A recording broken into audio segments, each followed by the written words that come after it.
years how to love God and how to serve others. And I just really appreciate that. And you're a man of character. You worked really hard in your job, and you worked really hard at church, and you worked awesomely hard at raising me. And I really appreciate that. And I'm so excited that you get to, you already spend a ton of time with your grandsons, but now you're going to have a little bit of extra time with them. And I think it's going to be a fun... And we'll be at the pool more. Yeah. Things all pick up and keeping you light and cutting up and satire and just all kinds of good jokes. And that's a great example in life to be able to lighten up. Lighten up and enjoy it. And look at all the friends you've got, people you got surrounding you because of that. That's the fruits.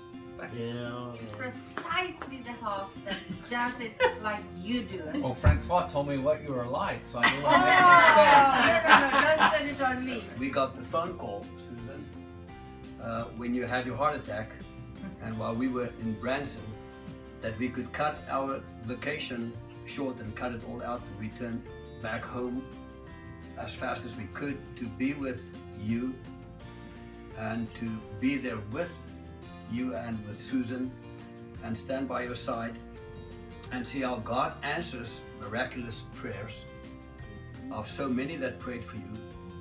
But especially to me, it was a tremendous faith builder even in my own life, because I've seen so many miracles on laying on hands and pray for somebody. But to see somebody come back from death, basically, the way you did, and the recovery after that, and how God has given you a second life to live out to His glory and to His honor and to the furtherance of His kingdom. So I just want to say I'm very privileged to know you as my friend, buddy, and also for the years still to come, Tom. And I do love you sincerely, you know that. Yeah. So God bless you. I've known Tom very long. We've only been coming to their small group for a little over a year. I keep saying we, but anyway. We know. Yeah. And you're welcome to send to your home. And I'd never had that experience, because from the minute we walked through the door, you made me feel welcome. And of course, then after you found out about me, you backed up a little bit. That's okay. But you continued to love on Judy and I. And when Judy passed, you guys were right there, all of you that were in the group were right there for us, for me. And that meant so much to me that first night, because I come from a past that's not real good. And so for somebody to welcome me in their home the way you did, not even knowing me, and trusted me almost immediately, at least that's what I thought you did. It meant the world to me. It really did. And Judy felt the same way, that you guys were just incredibly, incredibly loving. And we both love that about you and Susan, and we thank you very much. You made us from the day one, you made us feel incredibly welcome, and you introduced us. And I'll second that. Just looking at you, Tom, you look like one of those guys if ever wanted to get in trouble with somebody.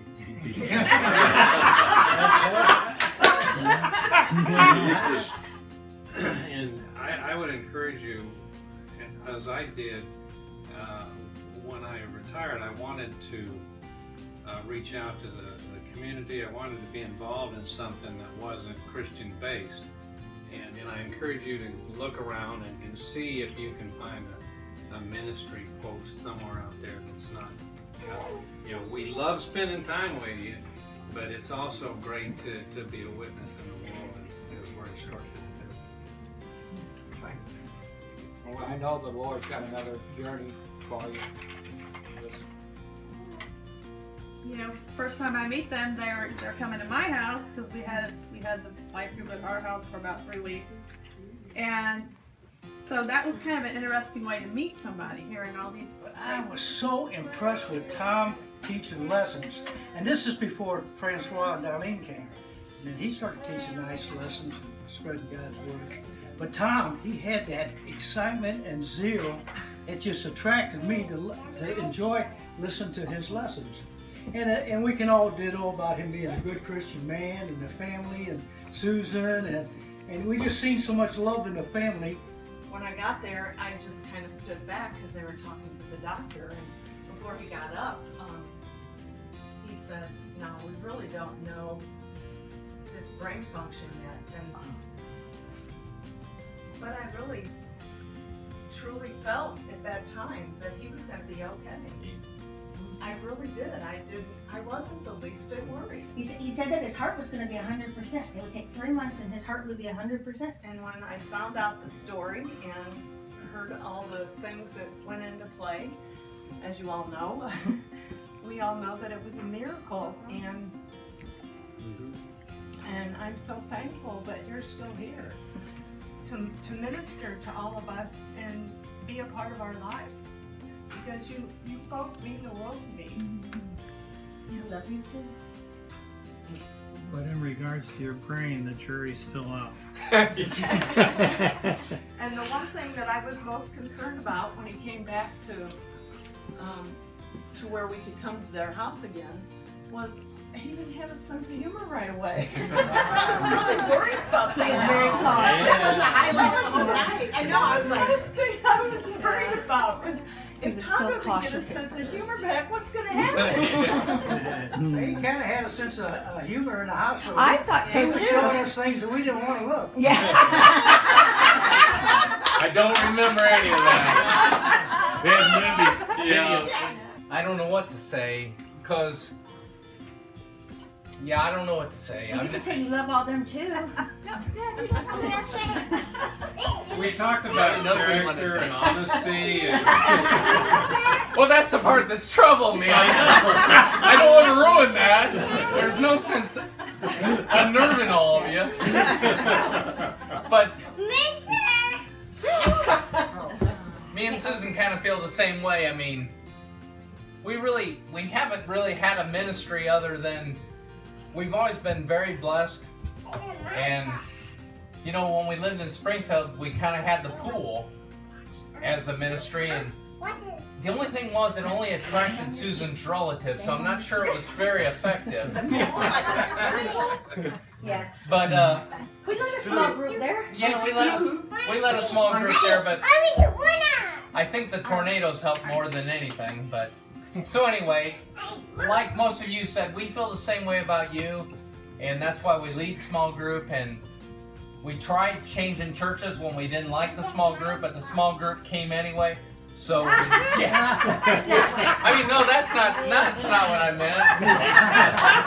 No, They couldn't get rid of us. But at least they went back to the church now. Yeah. That brain's still not working all the way, but so anyway, we enjoy small group, and we love the friends we have there, and you guys mean the same to us too. I mean, it's easy to open your house to people when you love them. So, it's the same way. So, I think that's why we lead small group, because it's nice to have that group of friends that.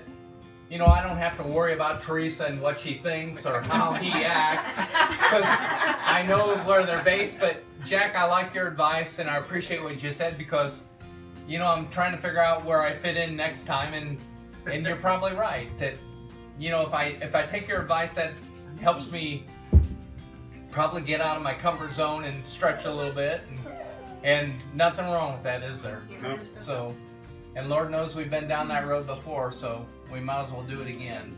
But yeah, I don't know what I'm gonna do next, but I don't know if I like the new management system. I'm not sure about the new boss, huh? Yeah, Jill in charge of you. I love the new boss, but I don't know if I can work hard for her. So. Just lift up Dad. And God, you call us to work, and you say work is good, and we just thank you for all the years of work that Dad has done. And we just thank you for his career and the different people that he's impacted through his career, the people he's mentored, the people he's worked with, the friendships he's made.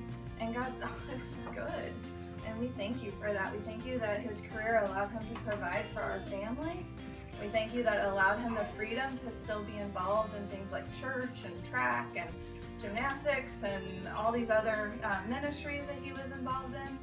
And so we just thank you for those years of work.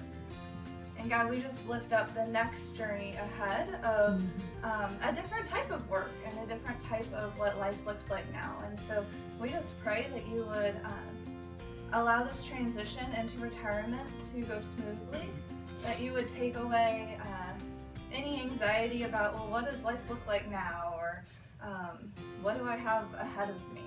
And that you would continue to give Dad purpose. You know, a lot of times, especially as a man, it's easy to get your identity in work, and as that's part of your identity, there are other amazing parts of your identity. A friend, a husband, a grandfather, a dad, a hard worker, you know, in other areas. And so we just ask, God, that you would show Dad his identity in those areas and just affirm them for him. God, we just ask blessing on Dad's retirement. Just be with him.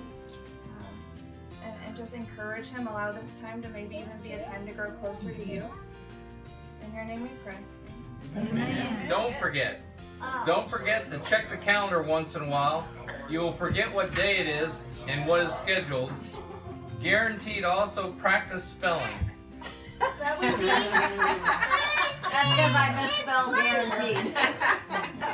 Don't forget to thank our Lord for all the blessings He's given you and your family over the years. Yeah. The jobs you've had, good and bad, they and your success have allowed you to retire at an early age. Enjoy your time with your grandkids. On your bucket list, because you can't remember. And then put the list where you can find it. Then pray that God will give you the time. Yeah. Don't forget to apply for Social Security. I couldn't make that first word out. Play golf, bake cookies, watch Jeopardy, and make a bucket list. I can watch Jeopardy. Babysit. Charge them. Is she still here? There she is. If you babysit, charge them. There she is. There she is. Give him a time clock. Your favorite restaurant. Keep exercising and stay off the scales. Schedule your naps. Thank the Lord each day you wake up. Yeah, thank you. Don't forget to take your grandsons to Chuck E. Cheese. Stay home. Do not go to work tomorrow or the next week, nor for the rest of your life. Don't forget to sleep late. Enjoy life. Okay. Don't forget to continue to thank God for your blessings of faith, family, friends, and fun. Don't forget to throw away alarm clocks. Call me to go fishing or coffee. And don't forget and look forward for another job. And don't look for another job. Enjoy every day God gives you.